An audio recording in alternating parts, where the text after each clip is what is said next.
The greatest enemies of success and happiness are negative emotions of all kinds. They hold you down and tire you out. So in this video, we're going to cover how to remove them so we can live happier, more successful lives. Hi there, friends. Welcome back to the channel where we focus on self-improvement, productivity, and making the best possible versions of ourselves. For this, I've chosen to hone in on one specific aspect and really nail it down versus taking the kind of machine gun approach where you just like spray information all over the place. Before we begin though, I do need to make a disclaimer, and that is that having come through counseling myself personally and learning these skills, I know for a fact and have experienced that this video in no way can take the place of professional help. So please seek professional help as needed. First, we need to understand that the negative thoughts that enter into our minds are the true cause of our emotions, and the opposite of that is true as well. So if we want to manage our emotions well, then our thoughts are the jumping off point. Now, some people are going to be skeptical of this, and the reason for that is because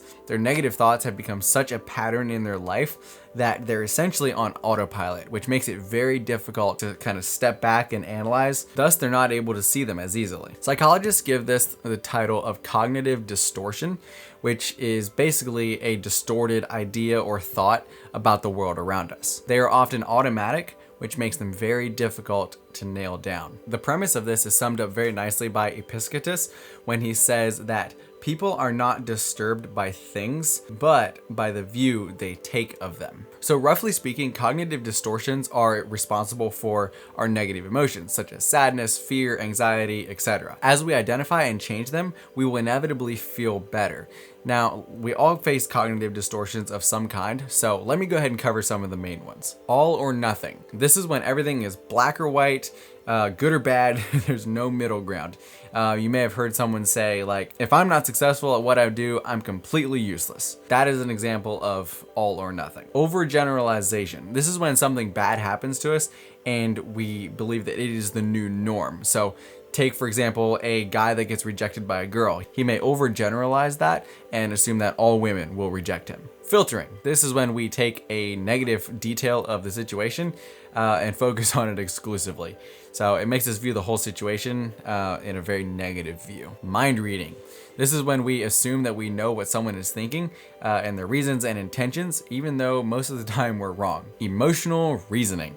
At the core of this belief is the idea that what a person feels is completely true. They take their emotions as proof, even though they lack objective information. An example of this would be, if I feel like a loser, then I am a loser. Jumping to conclusions. This is when we jump to a conclusion without all the information that we need. We end up at an arbitrary and confounded conclusion. Then we have magnification and minimalization. Magnification is when we focus on our fears or our imperfections and extremely exaggerate them. You've probably heard this before, but an example would be someone that basically freaks out when they make a tiny little mistake. Like, oh no, this is a huge mistake. This is horrible. This is awful. I'm a terrible person. And then we have minimalization, which is when we minimize our qualities. An example of this might be something like, I know I'm not smart enough for math. Getting a 90% on the quiz doesn't prove anything. And then we have labels.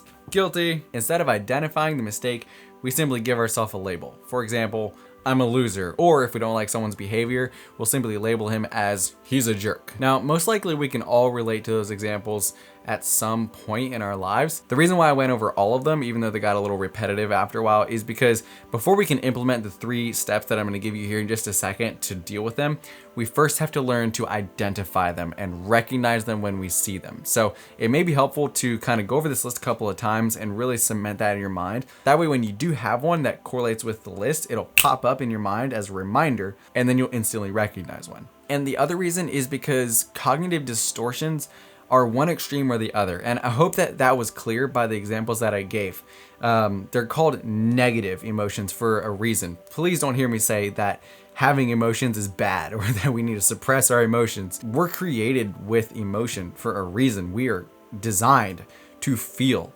And we should not try to remove all traces of that. Now let's discuss what our response should be to cognitive distortions. So here's my 3-step process, and it goes like this: identify, test, act. Now let's discuss each one of those individually and see what they all consist of. First of all, we need to identify the thought that is being distorted. And the other thing that we need to do is, after we've identified it, think back over what led up to that and maybe try to realize, hey, maybe there's a pattern going on here. Now that you've identified the thought, stop for a second and test the thought. And here's some ways that you can do that. One of the best ways is to ask yourself, what evidence do I have to prove that this is true? Flip it around and ask the exact same question. What evidence do I have to prove that this is false? And force yourself to answer both questions. Another thing you can do is ask yourself, how will it help me to believe this negative, irrational thought?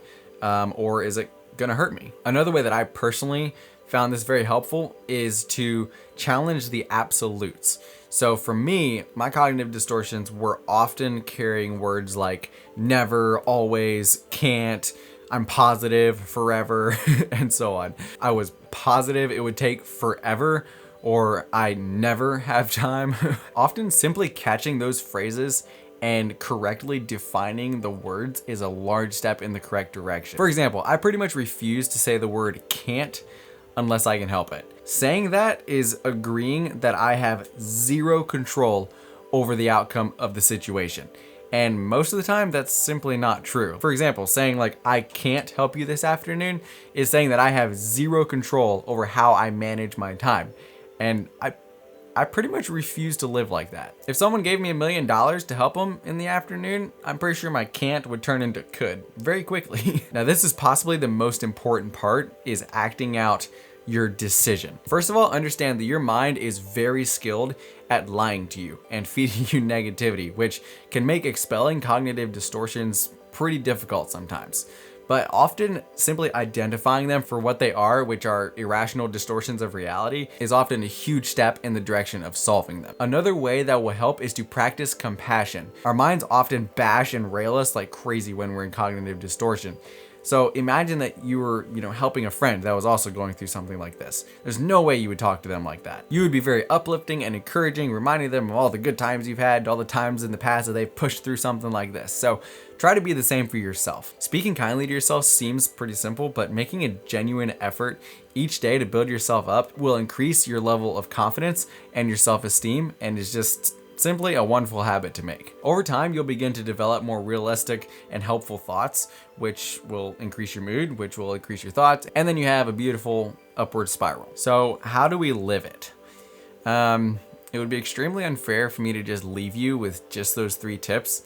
They make it seem so simple and clean and concise, when in fact, many times dealing with our minds and how we think is pretty messy and unclear. So let me kind of share what it's like to live this way and the changes that you will see and kind of what to expect. First of all, understand that you're not the only one that goes through this. Often our minds will lie to us and try to force us to believe that we're the only one struggling with this, which makes it very difficult to ask for help and so on and so forth.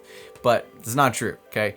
Everyone struggles with this to some degree or another. And believe me, it's way better to fight it than to try to live with it. When you begin this process, you'll feel very clumsy trying to navigate this part of your thought process. You may only realize 1 or 2 cognitive distortions a day. But as time goes on, you'll get better and better at identifying them. At times, it's gonna feel pretty discouraging. And for myself, I would constantly ask myself, like, do I manually have to walk myself out of every one of these thought processes?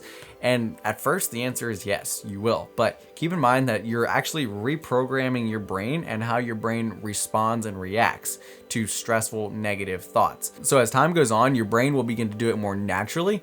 And with enough time, you won't even notice that you're doing it. And then one day, you'll go through a really difficult situation and you'll realize that you hardly even reacted to it. And then you'll stop and look back at where you were and you'll see all the growth. It's pretty incredible. And remember that this is a process, this isn't a once and done. So before you even begin, resolve to never, ever, ever give up. I've been through this and I know exactly what it's like. In fact, it's pretty rare that I actually make a video that hits this close to home. So I really hope it helps. And there's a good chance that while you were watching this video or, listening to those examples, that it kind of reminded you of someone else. I would really, really encourage you to send them this video. No one should be forced to live like this simply from a lack of knowledge. The other thing is that if you leave a like or comment on this video, the algorithm will be way more likely to put it in front of other people that also need to see it. So with that being said, gentlemen, as always, stay creative and I'll see you in the next video.